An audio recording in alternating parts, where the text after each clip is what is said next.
Aalborgs borgmester skal have sin første tur i en gravko. Det her år, det er gassen, ikke? Ja, og det er bremsen. Det er godt. Anledningen af første spadestik til den store renovering af Grønnegården i Skalborg. Og velkommen til opstart på en stor renoveringsopgave her i Grønnegården.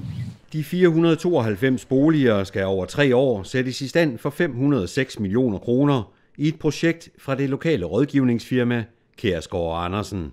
Det betyder rigtig meget. Grønnegården er jo en lille oase i Aalborg, men boligerne i hovedet har været meget slidte, så de trænger til at få en gennemgribende renovering. Og det vi jo får ud af, det er jo sådan set helt nye boliger, helt nye udearealer og et livgivende kvarter, som kommer til at blive meget attraktivt for Aalborg. Jeg tror, det kommer til at tiltrække flere tilflyttere. Området skal også bindes bedre sammen med resten af Skalborg i en ny byudviklingsplan, hvor borgerne opfordres til at komme med gode idéer.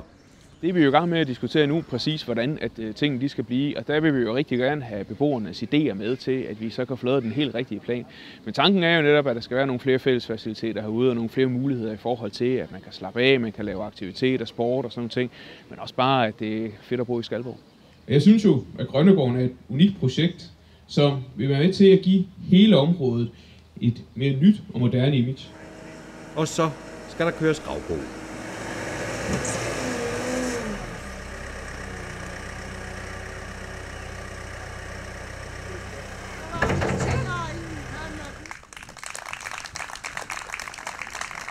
Jamen, det er jo helt fantastisk. En drengedrøm at komme til at køre sådan en, så på den måde så er det en rigtig god oplevelse for mig lige at tage første spadestik med en gravko.